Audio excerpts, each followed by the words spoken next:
Should he just quit or should President Trump fire him? Hi, I'm Scott Ott and this is Bill Whittle Now. And Bill, there's been a lot of talk in the mainstream media in the last couple of days about Attorney General Bill Barr, who made public remarks suggesting that President Trump was making his job impossible with his tweets that appeared to interfere with the sentencing process for Trump crony Roger Stone. In addition, as you know and have heard, and everybody's heard by now, a couple of thousand former Justice Department employees have signed on to a statement calling for Barr to resign, and a federal judges association has called an emergency meeting to deal with questions around the Attorney General's role vis-a-vis the president in the administration of justice. CNN is reporting today, as we record this, that Bill Barr is telling friends and people within the White House that he is seriously considering resigning. However, the Attorney General's office officially denies such a claim. But it wouldn't be unreasonable to ask the question at this time, even if we didn't have any of that information. The president has, in effect, publicly gone against what his Attorney General asked him to do. In fact, the day after Bill Barr said in that interview that the president was making it impossible for him to do his job, the president went even further, kind of doubling down on what he'd said before, and even referred to himself as the chief law enforcement officer of the country. And so he seems to be delivering a brushback pitch to his attorney general. Bill, I guess there are really two questions in the heart of this episode. Number one is, should the attorney general, just to preserve his dignity, quit? And number two is, should President Trump fire him? Because clearly the guy, at this point anyway, is out of step with what Trump's objectives are. The answer is neither. He shouldn't do either one of those things. And how so? Why, first of all, why shouldn't he quit? Because he, after all, said the president's making it impossible for him to do his job. And the president seemed to ignore that, or in fact, counter that by going further into tweeting about judicial proceedings underway. Bill Barr is doing a job, and it seems to me like he's doing a pretty good job. And I think the fact that this so-called 2,000 Justice Department officials called for his resignation is an indication that he's doing a good job. The methodology of that, needless to say, is a little doubtful. So let's get into that for just a little second. I'm sorry to make you change hats in the middle of the show here. No, and I think in fairness, it should be said that that wasn't an effort by former Justice Department employees who all got together and signed a letter. It was an activist group who put this petition out and then solicited the signing of former Justice Department employees. Right. So when you think of the number of people employed in the Department of Justice over the last 12, 15 years, and the fact that the Department of Justice was and remains the most badly corrupted institution in American government, the 2,000 people calling for his resignation and the judge being assigned to look into all of this, is, to me, is an indication Bill Barr is doing exactly what he should be doing. And so that's a reason for him not to resign right there. I think that the fact that they could pull this kind of once again, this kind of absolutely shameless kind of thing, and you put your hand right on it. You identified yesterday in one of our other shows the actual methodology of this. It's not like 2,000 patriots suddenly roused from their sleep and took to pen in order to save the republic. An activist group trying to remove Bill Barr sent a petition to any number of people, probably people most likely to pine for the good old days of the Barack Obama administration, and got them to sign their names to a petition. And the news produced this as if it were a movement. So the whole thing is, at least in that aspect, we'll get to the relationship with Trump in a second, but at least in terms of this whole Bill Barr it's another attack on the president. It's an attack on the president by attacking Bill Barr's credibility. It's an attack to make Donald Trump look like a dictator because he wants to have somebody who serves at his pleasure perform more or less at his pleasure. And this is how it works. It's a smear campaign, and it always has been, and it always will be with these people, which is why I hope they get utterly just destroyed at the polls come November. So that aspect of it, Bill Barr is breaking the law and Bill Barr is exceeding his authority. That's just plain not true, and it's a slander told by a left-wing activist group and repeated dutifully by the stenographers at the audiovisual department of the Democratic Party, formerly known as the press. Now, the issue with Trump and the Attorney General is different. If it were me, and I was Bill Barr, I would say in private that this is not helping. If the president made public comments and I was feeling at the point where like nothing seems to be working, so I'm going to have to make a public comment about this too, I would do that, but I'd remain loyal to the president. And if he decided he wasn't happy with my work, he would then fire me. That phrase you used there, Bill, is one that's actually been called into question quite a bit by people on the other side of the aisle, is the idea of the chief law enforcement of the country, who a lot of people think is the attorney general rather than the president, but that guy being loyal to the president. Now, I know you can easily go back to the Obama administration and say that Eric Holder said that he was President Obama's wingman, but without making unfavorable comparisons to people that didn't do it right, don't you think that the attorney general, even though he's an appointee or a nominee from the president, needs to have some measure of arm's length distance rather than just pure loyalty to the president? Yes, Scotty, I do. I think that is exactly the relationship that should be there in peacetime. That's what I think. Yes. In peacetime, that's exactly how it should behave. In peacetime, the Coast Guard should be an independent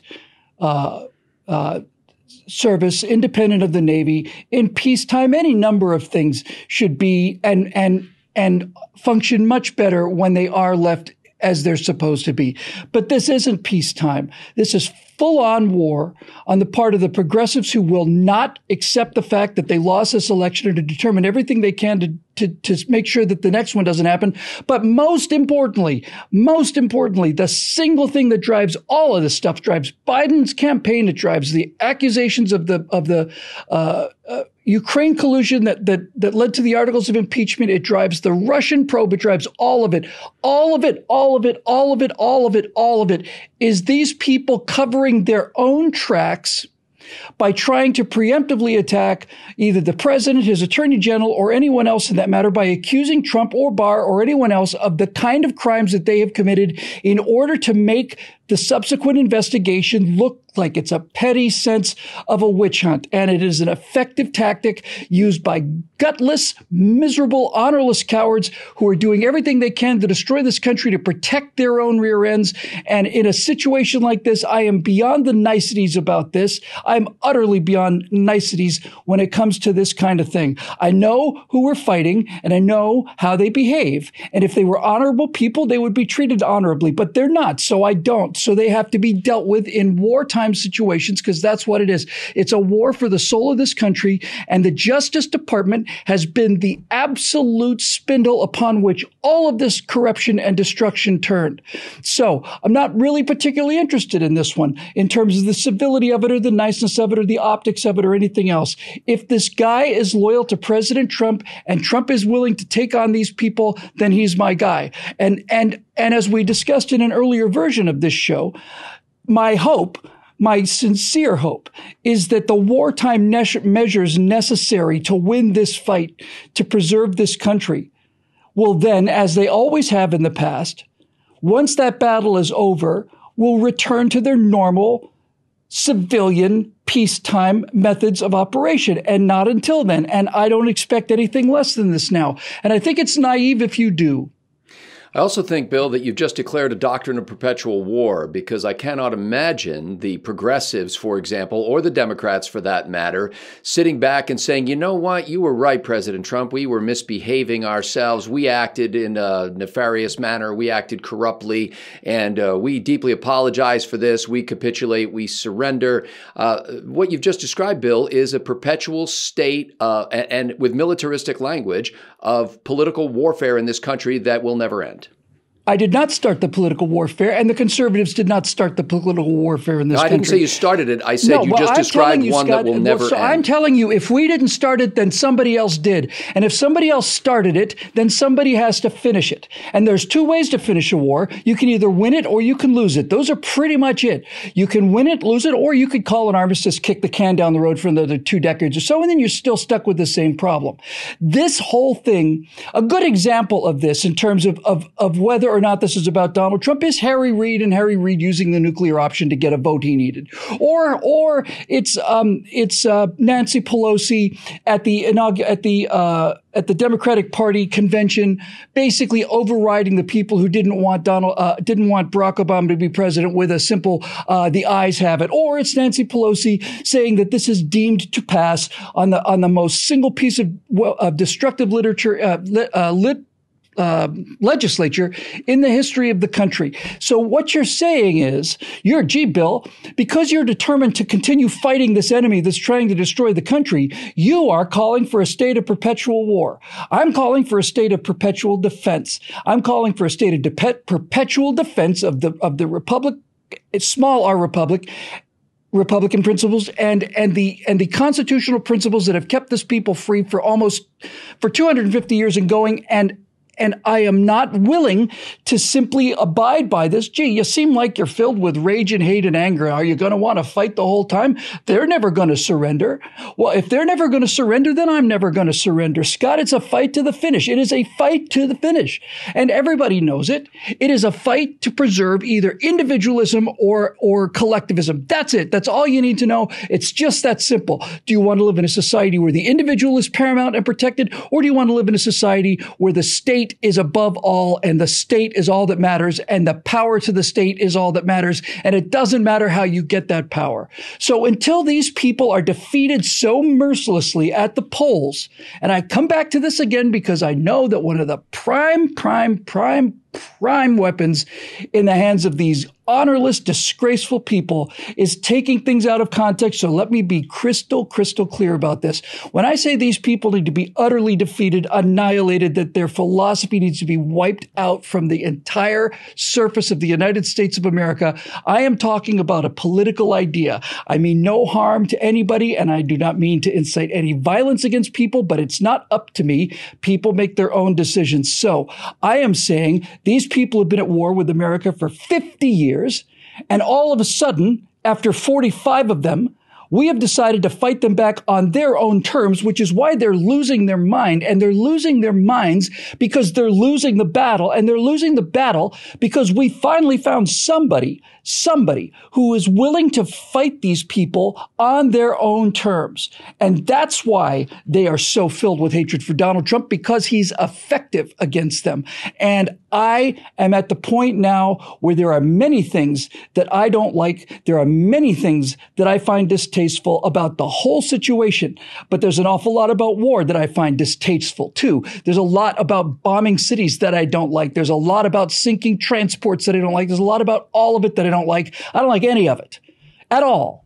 But there comes a time when you have to realize that this is what's on the table, and they know it. They have been absolutely merciless.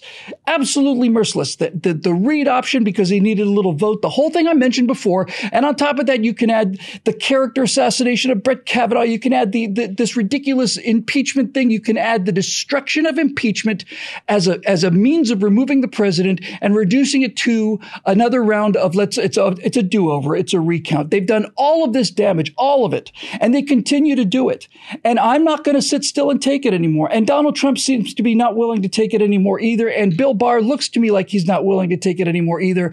And so I'm with these people all the way. I am in all the way on the defense of this nation. And if we have to fight these gutless, honorless, cheating, rotten bastards on the same level as them, then that is the only choice that they have left us on the table. And I have confidence. I have deep confidence in the American people and the American government's ability to return to normalcy once this battle is won. Because if it's lost, that's it. There is no more decency. There is no more civility. There is no more anything. Everything becomes racial identity politics. Everything becomes how badly you can tar somebody, destroy somebody with lies in order to get the political office you want. All of this has gone out the window. I didn't breed this virulent form of anti-Americanism. I didn't create it. And I watched us fight it with our gloves on and our Marquis of Queensberry rules and our Gentleman Jim Pose and all the rest of it. I watched it happen. I watched John McCain go down. I watched Mitt Romney go down. I watched all of these things happen. I watched them called traitors. I watched them called racists. I watched them called misogynists, homophobes, and all the rest. And now I'm at the point when I realize these people are not interested in anything other than power, even if it means ruling over the ruins. And so I am going to, I made a commitment to myself that we need to fight them with everything we have. And I'm sorry, I'm genuinely sorry that it devolved into such a nasty, ugly mess. But given the nature of the philosophy that we're up against, I suppose that's basically inevitable. And I would like this nastiness over as quickly as possible so that we can return to a civil society with two different parties that both love this country. But until these progressives are eliminated as a political force in this country by the ballot, then I'm in this fight all the way. Final question. William Barr was seen as a supporter of the president even before he became part of the president's administration. His legal opinions in advance of his nomination and appointment were favorable toward the president. He has been seen by the left as the president's puppet. And in fact, even to this day, as we record this episode, there are people on CNN who say, you know, I don't believe that Bill Barr is going to resign. He's the president's handmaiden. He'll do whatever the president wants him to do. But let's say, Bill, that either Barr resigns or the president fires him. Does such a loyal soldier to the president wind up being trashed as part of the deep state, one of the swamp creatures by the people who are faithful to the president because he fell out of favor, like so many others have had happen to them? That would be the pattern. Okay, I think we can leave it at that. Ladies and gentlemen, thank you for watching this episode of Bill Whittle Now. We appreciate the members at BillWhittle.com who've made it possible, as well as our friends over at the Patriot Post, America's News Digest, a great source of news, opinion, and humor that you should be visiting daily. If you aren't already, we'll provide a link in the description below. And as the final moments tick away for you to sign up for our Caribbean cruise, we hope you've already done so, but if you haven't, go to BillWhittle.com and click on the picture of the big white ship if it's still there. For Bill Whittle, I'm Scott Ott. Thanks for watching.